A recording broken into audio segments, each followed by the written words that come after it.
नमस्कार। Unsung facts में आपका स्वागत है। हम देख रहे थे अली सीना ने अंडरस्टैंडिंग मोहम्मद जो लिखी है उसके अगले अध्याय को, जिसमें हम देखेंगे मोहम्मद की शारीरिक बीमारियां। मोहम्मद शारीरिक रूप से बीमार इंसान था। युवावस्था में वह अपनी होने वाली बीवी खदीजा को भले ही अच्छा लगता होगा, लेकिन जीवन के बाद के सालों में उसकी शक्ल सूरत और डील डौल अजीब हो गया था, और उसके साथ ही उसकी काया को अजीब पाते थे। अनस ने बताया है, रसूल के हाथ और पैर बहुत बड़े थे और मैंने अपने जीवन में कभी वैसी काया वाला इंसान नहीं देखा। उनकी हथेलियां मुलायम थी। मोहम्मद के हाथों और पैरों के अलावा चेहरे की आकृति बेडौल थी, जिसमें मोहम्मद के शारीरिक विशेषताओं के बारे में बताया गया है। इन हदीसों की समीक्षा में मोहम्मद के स्वास्थ्य और बीमारियों का सुराग मिल सकता है। मोहम्मद के अनुयायी उसे श्रेष्ठ बताने के लिए अतार्किक और अतिरंजित बातों का भी सहारा लेते हैं, जैसा कि वे उसके चेहरे की आभा को ही प्रशंसा करते हैं। वे बताते हैं कि कैसे उसकी सुंदरता चांद को शर्माने पर मजबूर करती थी, या फिर कैसे उसके सामने खड़े लोग उसकी चांद जैसी खूबसूरती और प्रेरणादायी उपस्थिति देखकर मुग्ध हो जाते थे। ये सब विषयनिष्ठ वर्णन है और इनका कोई वैज्ञानिक अथवा तथ्यात्मक मूल्य न के बराबर है, इसलिए मैं इनके बारे में बात नहीं करूंगा। नीचे उसके कुछ समय अनुयायियों द्वारा उसके बारे में किए गए वस्तुनिष्ठ वर्णन है। अली बताता है, रसूल ना तो लंबे थे और ना नाटे। उनकी अंगुलियां और अंगूठे मोटे थे, उनका सिर बड़ा था और जोड़ भी बड़े थे। उनके शरीर पर सीने से लेकर नाभि के बीच तक रोए की लंबी और पतली धारी थी। जब वे चलते थे तो बिल्कुल आगे झुकते थे, मानो कि किसी ऊंचे स्थान से नीचे की ओर उतर रहे हों। मैंने उनके पहले और उनके बाद किसी और को ऐसा नहीं देखा। वे बड़ा सिर और बड़ी दाढ़ी वाले थे। एक और हदीस में अली कहता है, वह मध्यम कद काठी के थे, उनके बाल हल्के घुमावदार थे, उनका चेहरा गोलाकार था, वह गोरे थे और उनके चेहरे पर लालिमा रहती थी। उनकी आंखें बिल्कुल काली थी और पतले पलकें बहुत लंबी थी। उनके कंधे और गर्दन के दोनों तरफ की हंसुली बड़ी थी। उनकी उंगलियां और अंगूठे मोटे थे। जब वे चलते थे तो वे अपना पैर बहुत ताकत से उठाते थे, मानो कि किसी ढलान वाले स्थान पर चढ़ रहे हों। जब वह किसी की ओर मुखातिब होते थे तो पूरा शरीर घुमाते थे। उनकी गर्दन ऐसी दिखती थी जैसे कि किसी मूर्ति को चांदी में ढाला गया हो। उनका शरीर मजबूत और ऐसा मांसल था, सीना और पेट का हिस्सा बराबर था और ऐसा दिखता था जैसे कि कोई लोह दंड हो। उनके कंधे चौड़े थे और बड़ी हंसुली वाले थे। जब वे कपड़े हटाते थे तो उनके अंगों से रोशनी निकलती थी। उनकी भुजाएं चौड़ी थी, उनकी हथेली चौड़ी थी, उनकी अंगुलियां अंगूठे भरे हुए लंबे थे। उनके पैर इतने चिकने थे कि पानी भी फिसल जाता था। हिंदा बिन अबी हाला ने भी कहा है, रसूल का सिर बड़ा था, उनके बाल घुमावदार थे, उनके चेहरे का रंग गुलाबी था, चौड़ा माथा, घनी और तनी हुई भौवें थी जो बीचों में जुड़ती नहीं थी। उनके बीच में एक नस उभरी थी जो जब वे गुस्से में होते थे तो तन जाती थी। उनकी नाक बाज की नाक की तरह मुड़ी हुई थी और जब उस पर रोशनी पड़ती थी तो पहली नजर में और लंबी दिखती थी। उनकी दाढ़ी घनी और लंबी थी, सपाट गाल थे और मजबूत मुख था जिस पर सामने के दांतों के बीच जगह खाली थी। उनकी गर्दन इतनी सुडौल और चमकदार दिखती थी मानो कि चांदी में ढाली गई बुत हो। उनके शरीर का आकार बेहद संतुलित, मजबूत, तगड़ा और मांसल था, जिसमें पेट और छाती बराबर थी। उनके कंधे और हंसुलियां चौड़ी थी, उनके बाजू लंबे थे, हथेलियां चौड़ी थी, उंगलियां और अंगूठे लंबे और मोटे थे। उनके पैर के तलवे बीच से जमीन से बड़े करीने से उठे हुए होते थे। जब वे चलते थे तो अपने पैर ताकत से उठाते थे, हल्के से आगे की ओर झुकते थे और फिर जमीन पर नजाकत से कदम उठाते थे। जब वे किसी को देखने के लिए मुड़ते थे तो पूरे शरीर घुमाते थे। उनकी नजरें झुकी हुई रहती थी। वे अक्सर जमीन पर देखा करते थे या फिर आसमान की ओर देखते रहते थे। वह किसी चीज को घूरने के बजाय उस पर बस एक नजर मारते थे। मोहम्मद का एक और साथी जबीर अल फुमुरा एक हदीस में कहता है, रसूल का मुख और आंखें बड़ी थी। मोहम्मद का चचेरा भाई इब्रे अब्बास दावा करता है, रसूल के सामने के दो दांतों के बीच में जगह थी।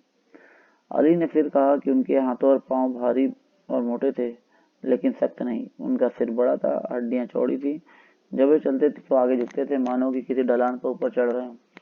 वह गोरे थे और गुलाबी आभायुक्त थे। उनकी अंगों के जोड़ों का आकार बड़े थे और ऐसे ही उनकी शरीर के पिछले भाग का ऊपरी हिस्सा चौड़ा था।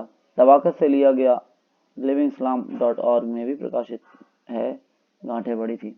बुखारी ने भी लिखा है कि मोहम्मद के पैर के पंजे और पांव आटे की लोई की तरह नरम और फूले गूदेदार थे।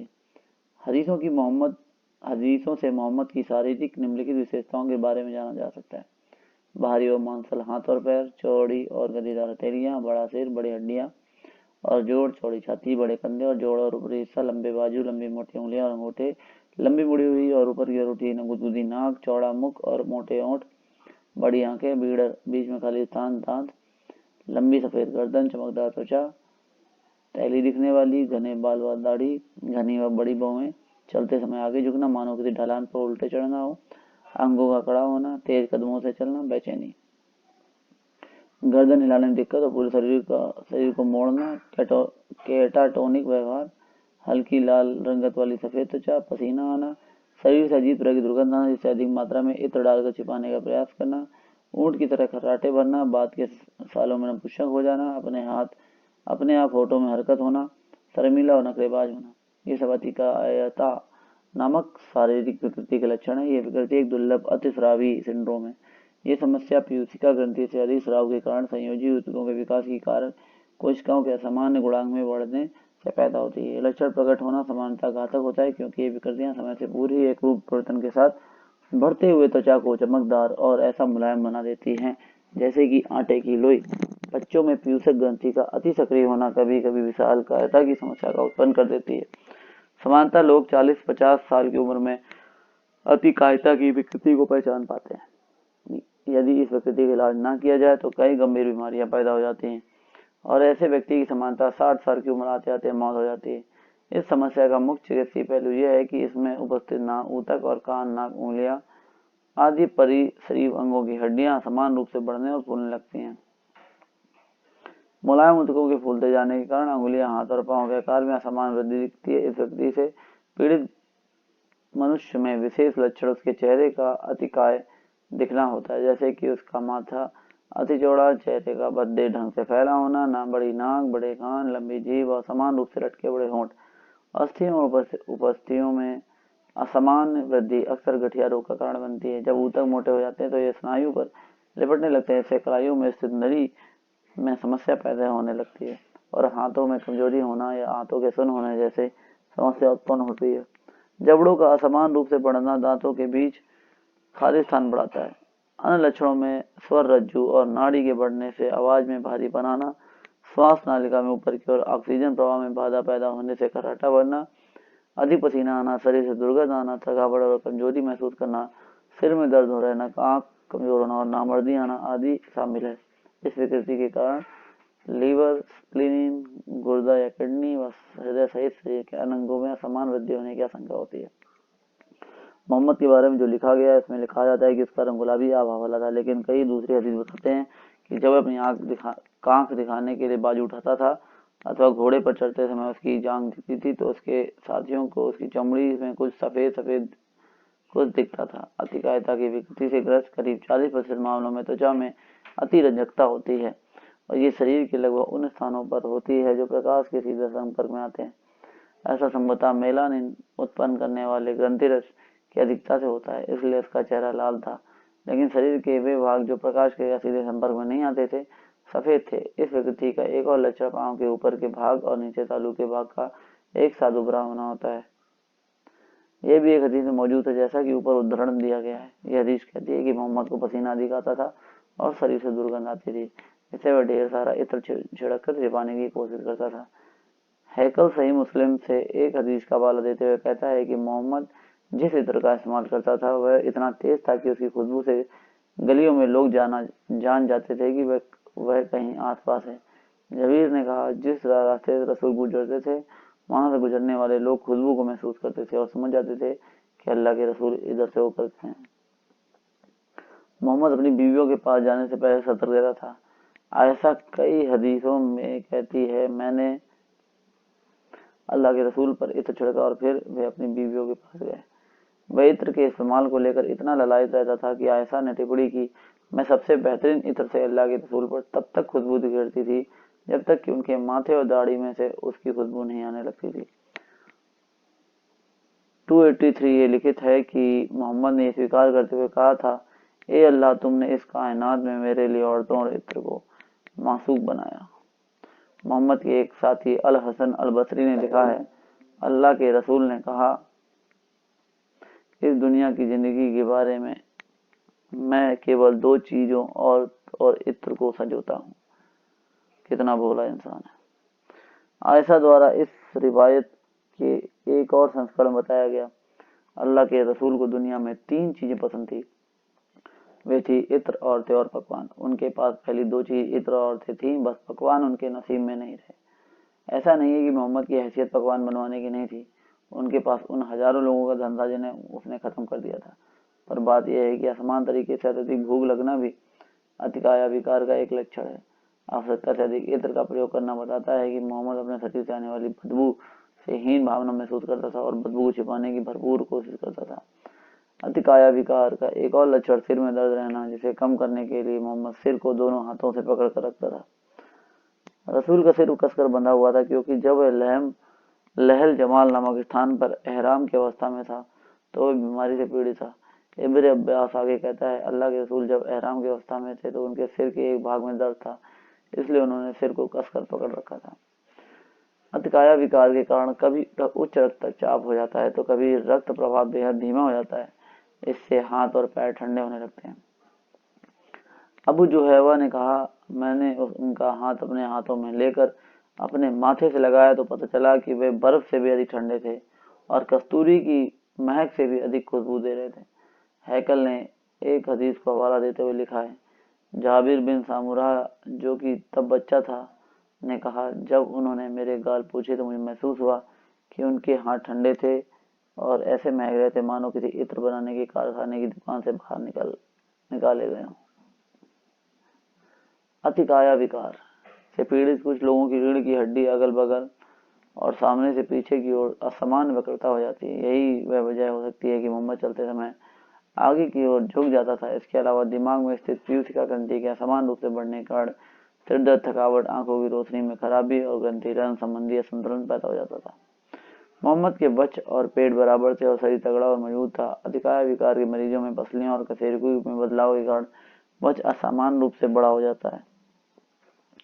इनकी कशेरुका अर्थात हड्डियां बड़ी और लंबी हो जाती हैं, जबकि दो हड्डियों के जोड़ पे स्थित चक्र गर्दन कमर के पास मोटी हो जाती है, जबकि बच्च के हिस्से में पतली हो जाती है। इससे पीठ पर रीढ़ की हड्डी में असमान वक्री उभार होता है, जिससे पीठ पर कुबड़ निकल आता है। इसलिए उसकी पीठ और कंधों के जो जोड़ बड़े थे, दोनों पसलियों को जोड़ने वाली उपास थी बाहर की ओर निकली हुई थी और बड़ी भी हो सकती थी, जिससे ऐसा लगता होगा कि माला पहनी हुई है।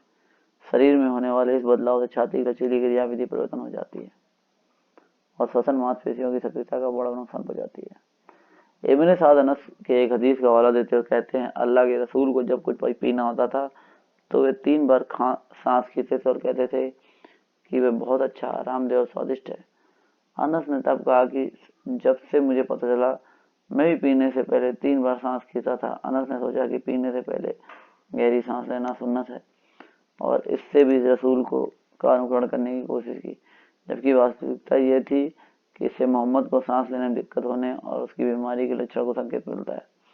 यह बताता है कि मुसलमान किस तरह अंधा बनकर अपने रसूल का अनुकरण करता है। और भी हदीस है जो मोहम्मद के सांस लेने में दिक्कत के बारे में बताती है। बीमारी वह वजह थी कि मोहम्मद धीमा बोलता था ताकि बोलते समय बीच में सांस ले सके। इब्न साद आयशा का हवाला देते हुए लिखता है, अल्लाह के रसूल लगातार इतनी रफ्तार से नहीं बोलते थे जितनी तेजी से तुम बोलते हो। वह रुक रुक कर धीमा बोलते थे ताकि जो उन्हें सुन रहा है वो उनकी बात को ठीक से समझ सके।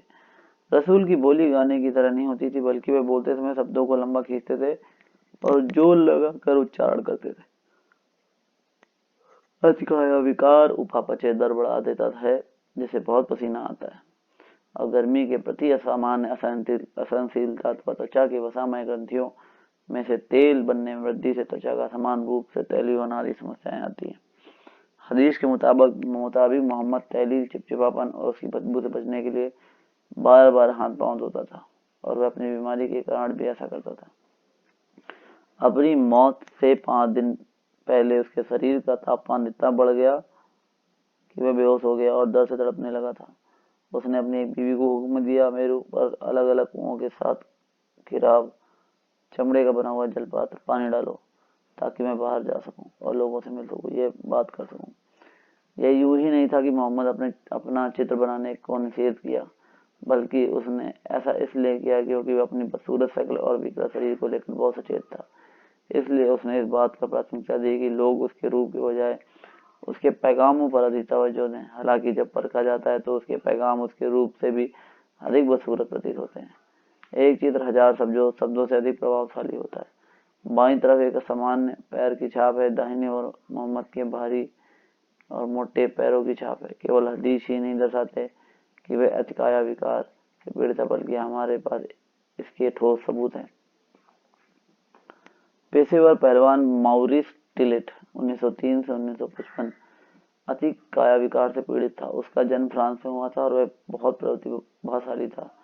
14 भाषाएं बोल सकता था। उसकी शारीरिक विशेषताओं को मोहम्मद के बारे में चित्रण से मिलाएं।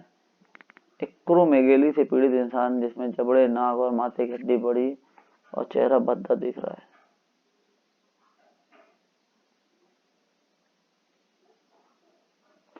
अध्याय 6 मोहम्मद का संप्रदाय। इसको अगले पार्ट में हम करते हैं। भाइयों देखो, लाइक शेयर और सब्सक्राइब जरूर करो, ज्यादा से ज्यादा लोगों तक पहुंचाओ। ठीक है, अगले पार्ट में मैं आपको बताऊंगा मोहम्मद के संप्रदाय के बारे में। नमस्कार।